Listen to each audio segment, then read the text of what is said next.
Assalamualaikum warahmatullahi wabarakatuh dan salam sejahtera. Okey, pada kali ini saya akan tunjukkan apa itu syarat untuk anda membuat pinjaman rumah kerajaan. Apa syarat-syarat penting dan juga pengalaman saya sendiri untuk uruskan pinjaman rumah kerajaan daripada A sampai Z, sama ada untuk pinjaman rumah yang dibeli direct daripada pemaju ataupun untuk pinjaman perumahan subsale untuk loan LPPSA. Okey, macam mana, apakah syarat-syarat yang terlibat, apakah kriteria untuk pinjaman rumah kerajaan ini?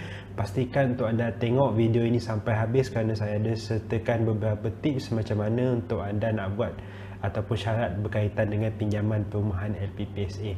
Okey, tapi sebelum tu pastikan untuk anda klik butang subscribe dan hit bell notification tu bagi mendapatkan lebih banyak tips terkini berkaitan dengan topik-topik kewangan, pelaburan dan lain-lain. Okey guys, sampai tunggu lagi, jom.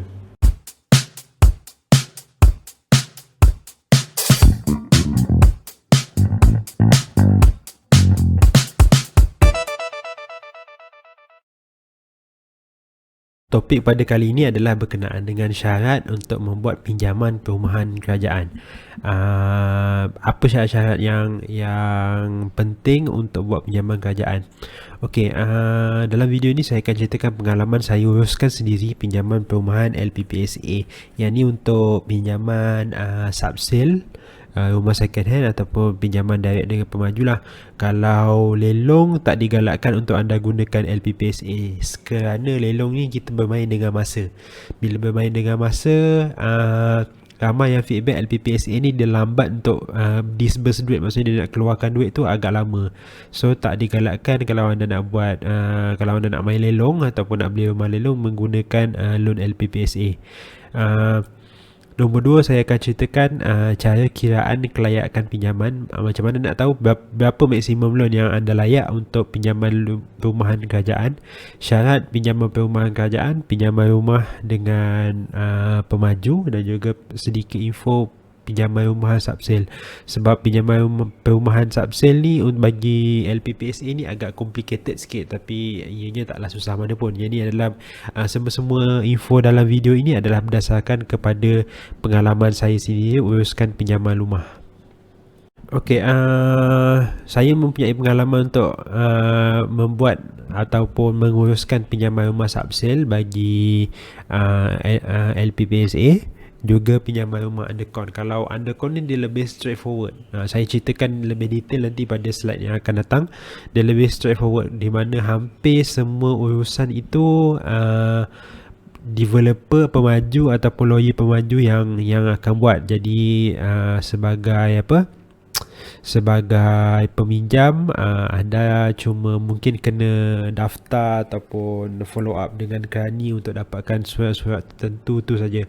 Tapi kalau subsale dia agak complicated sikit. Dan yang ketiga adalah refinance rumah loan kerajaan.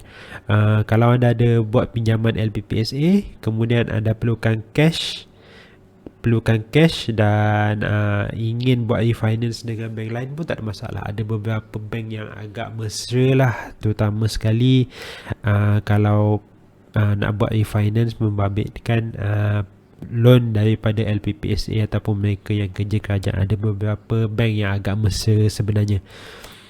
Okey, cara kiraannya ikut DSR. DSR ni singkatan bagi debt service ratio. Contoh, saya bagi contoh, kalau misal kata gaji bersih dia kena tengok gaji bersih. Gaji bersih anda adalah RM4,000, anda kena kalikan dengan 60%. Jadi kat sini 4,000 kali 60% adalah 2,400. So kalau anda nak buat pinjaman housing loan, ianya bergantung kepada gaji bersih semata-mata. Kalau misal kata anda ada di luar payslip anda ada pinjaman seperti kereta ataupun pinjaman ASB loan dan lain-lain, so ianya tak kira. Kalau pinjaman LPPSA dia kena tengok gaji bersih semata-mata. So ni anggaran kasar lah, gaji anda 4,000 kali dengan 60%, so 2,400. So kalau anda nak buat pinjaman rumah, anda kena pinjam yang installment rumah tu adalah tak lebih daripada 2,400. Saya cakap ni sebab ianya ada kaitan dengan faktor umur. Kalau umur dah mungkin dah 40 ke atas tu, tahun tu tak boleh nak tarik panjang. So bila tak boleh nak tarik panjang, maksudnya dia punya installment tu akan besar lah. So kalau anda nak beli rumah, ikut kiraan ni je. So berapa jumlah ni, anda punya itu adalah maksimum installment bulanan. Ini adalah antara cara kiraan untuk pinjaman kerajaan lah. Untuk lebih tepat, saya recommend anda cek di video description di bawah. Saya ada sertakan link. Dekat dalam link tu anda daftar sendiri dalam website LPPSA. Kat situ anda akan dinyatakan gaji, everything semua lah. So dekat situ ada kalkulator, dan daripada kalkulator tu anda boleh nampak sendiri berapa maksimum berapa maksimum harga rumah berdasarkan kepada kalkulator tu lah. Dan kalkulator tu adalah jauh lebih tepat berbanding dengan kiraan macam ni. Sebab kadang-kadang saya ada klien yang gaji bersih dia sikit je dalam taklah sikit, maksudnya gaji bersih dia adalah dalam lingkungan 2,000, bawah 3,000 lah, 2,800 macam tu. Tapi dia boleh buat pinjaman sehingga 400,000. Yang tu saya pun tak pasti macam mana. Tapi adalah lebih tepat anda cek di video description di bawah. Saya ada sertakan link. Anda just daftar je di dalam link tu untuk tahu berapa kiraan pinjaman untuk loan kerajaan. Okey, syarat bagi pinjaman rumah loan kerajaan ni tak susah. Yang pastinya, yang paling pasti sekali, anda mesti sah jawatan lah. So bila tak sah jawatan lagi, memang tak dapat nak buat pinjaman rumah loan kerajaan. So kalau belum sah jawatan lagi, tak perlu risau kerana anda masih boleh buat pinjaman daripada bank. Bank contoh, banyaklah bank yang boleh bagi pinjaman up to 100%. Contoh macam M-Bank, Bank Islam, ataupun anda boleh tengok kad. Dekat dalam video ni akan keluar satu kad berkenaan dengan pinjaman 100% loan. Anda boleh tengok video tu. Saya ada ceritakan berkenaan dengan pinjaman 100% loan, dan juga tengok di video description di bawah pun saya ada ceritakan berkenaan dengan pinjaman 100% loan.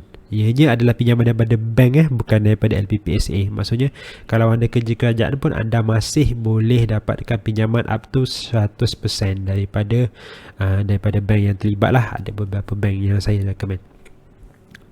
Okey, yang kedua, syarat dia mesti DSR lepas lah. Maksudnya debt service ratio, komitmen anda lepas, baru boleh beli rumah tersebut. So ni adalah dua info penting, sah jawatan dan anda layak untuk membeli rumah tersebut berdasarkan kepada kelayakan pinjaman anda. So ini adalah dua info penting. So kalau layak, tak ada masalah. Sepatutnya tak ada isu untuk anda nak buat pinjaman untuk rumah, pinjaman daripada LPPSA.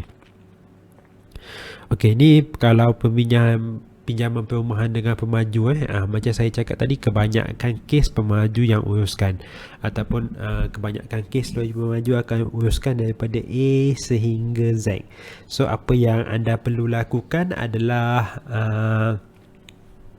mungkin ada kena deal dengan kerani untuk dapatkan beberapa surat tertentu, seperti surat pengesahan jawatan, cop daripada ketua jabatan dan lain-lain lah.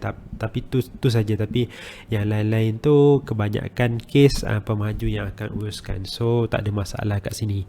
So kalau macam kebanyakan pemaju pun memang mereka akan make sure yang mereka panel dengan LPPSA untuk bagi memudahkan mereka untuk membuat jualan lah. Sebab kebanyakan yang membeli rumah pun kadang-kadang mereka yang bekerja dalam sektor kerajaan. Kalau pinjaman perumahan subsale pula, sebab tak ramai owner yang prefer pinjaman rumah subsale untuk LPPSA, kerana ramai yang beranggapan disbursement ataupun LPPSA ni akan lambat sikit nak keluar duit. Tapi tu kadang-kadang ada yang lambat dan ada yang cepat. Okey, untuk pinjaman perumahan subsale ni, sebab yang pertama sekali kena ada offer to purchase ataupun draft SPA. So Kalau anda deal dengan ejen akan keluarkan OTP, offer to purchase, ataupun kalau anda deal direct dengan owner rumah tersebut, kena ada draft SPA lah. So draft SPA ni ianya hanyalah sekadar draft yang kat situ tunjukkan berapa harga rumah dan lain-lain lah. So dokumen ni adalah penting untuk anda submit pinjaman perumahan tu. So tak semestinya anda kena sign SPA dulu. Ada offer to purchase ataupun draft SPA pun sudah memadai. Sebab kadang-kadang saya pernah deal dengan owner yang kalau nak sign SPA tu dia kena ada 10%. So misal kata kalau dia sign SPA dan in case loan tu tak lulus, so macam mana dengan 10% tu? So agak leceh lah nak refund balik kan. So cara yang lebih mudah adalah guna offer to purchase ataupun draft SPA.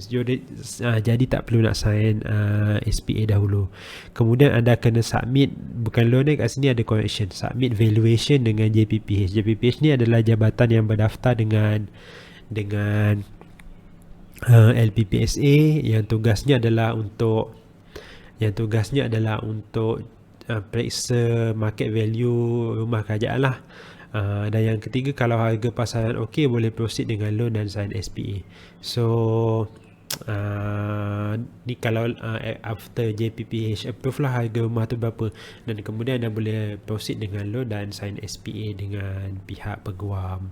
So ni adalah antara proses flow untuk pinjaman perumahan subsale. So kalau tak biasa, saya recommend untuk anda minta tolong ejen ataupun minta tolong lawyer lah untuk tolong buatkan pinjaman untuk tolong buat pinjaman perumahan subsale ni.